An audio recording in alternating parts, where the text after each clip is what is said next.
할렐루야. 오늘도 참으로 좋은 날입니다. 이 시간 말씀을 듣는 모든 분들에게 하나님께서 은혜 베풀어 주시기를 원합니다. 역대하 3장 1절에서 17절 말씀은 성전 건축에 대한 묘사를 하고 있는데요. 3절에서 7절은 성전 기초와 본 건물에 대해서, 그리고 8절에서 14절에 있는 말씀은 지성소에 대해서, 15절에서 17절까지는 성전 기둥에 관하여 설명하고 있습니다. 역대기서는 바벨론 포로기를 거쳐서 옛 이스라엘 땅으로 돌아온 유대인들을 향해서 기록된 책으로 무너진 성전을 다시 세우는 데 관심을 갖고 있습니다. 솔로몬이 지은 성전은 길이와 너비가 모세의 성막보다 2배나 되었는데요. 하나님께서 예비하신 장소에 하나님의 설계대로 아름답게 건축되었습니다. 그곳은 옛날 아브라함이 하나님의 명령을 따라 외아들 이삭을 번제로 드리려 했던 곳, 즉 예루살렘의 이 모리아 산으로, 이 말씀은 창세기 22장 2절에 있는 말씀인데요. 더 정확하게 말씀드린다면 오른 안에 타작 마당인데, 다윗이 인구 조사로 인해서 하나님은 진노하셨고 전염병으로 이스라엘 백성들이 7만 명이나 죽었습니다. 그 후 다윗은 하나님의 천사가 손에 칼을 빼어 들고 예루살렘을 향하고 있는 것을 보고서 굵은 베옷을 입고 땅바닥에 엎드려 회개했을 때 하나님께서 오른 안에 타작마당에 제단을 쌓게 하셨는데요. 이곳이 성전의 장소가 된 것입니다.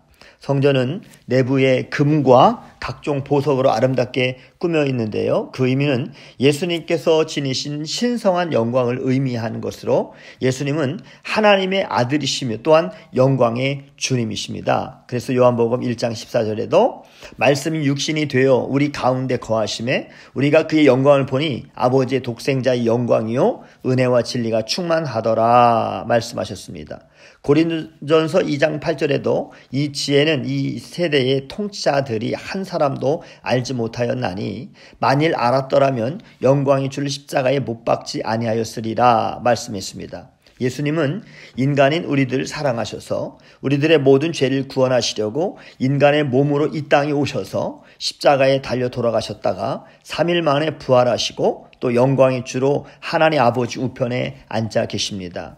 성전 내부를 각종 보석과 변함없는 금으로 꾸며진 것은 영광스러운 주님을 바라보게 하는 의미가 있는 것인데요. 하나님은 성전 앞에 야긴과 보아스라고 하는 두 기둥을 세우셨습니다. 야긴이라고 하는 뜻은 그가 세우시다라고 하는 뜻이 있고, 또 보아스라고 하는 뜻은 그에게 능력이 있다라고 하는 그러한 뜻으로, 이 말씀의 의미는 하나님께서 성전을 친히 세우실 만한 그러한 능력이 있다는 사실을 기억하라라고 하는 그러한 상징물이었던 것이죠. 예수님을 믿음으로 구원받은 이 하나님의 자녀된 우리 성도들은 또한 성령의 전으로 영과 진리라고 하는 두 기둥 아래에 하나님을 예배하면서 나아가야 할 것입니다. 요한복음 4장 24절에도 하나님은 영이시니 예배하는 자가 영과 진리로 예배할지니라 말씀하셨습니다. 영원히 우리를 떠나지 아니하시는 성령님과 더불어 예배하고 영원한 진리이신 예수님의 말씀 아래에서 구원의 감격으로 새 노래를 부르면서 하나님을 예배하며 나가야 되는 것입니다. 혹시 하나님과 인격적인 만남이 없는 습관적인 예배자는 아닌가요? 간절함이 없이 그저 형식적인 예배를 하나님께 드리고 있지는 않나요? 우리의 예배는 영과 진리로 하나님을 높이면서 뜨겁게 찬송하며 부르짖는 기도를 통해서 늘 성령으로 충만함으로 감격적인 예배를 드려야 하는 것입니다. 그래서 예배를 통해서 하나님과 인격적인 만남이 있어야 되는 것이지요. 하나님이 세우신 성경 앞에 이 두 기둥인 야긴과 보아스의 상징물처럼 오늘날에도 하나님께서 예수님의 피값으로 교회를 세워주셨고 영광스러운 주님의 몸된 교회로 인해서 하나님께서 기뻐하시기를 원하시는데요. 오늘도 말씀과 성령 안에서 삶이 곧 예배 현장으로 영과 진리로 예배하는 주님이 찾으시는 한 사람의 예배자가 되시기를 주님의 이름으로 축복합니다. 샬롬.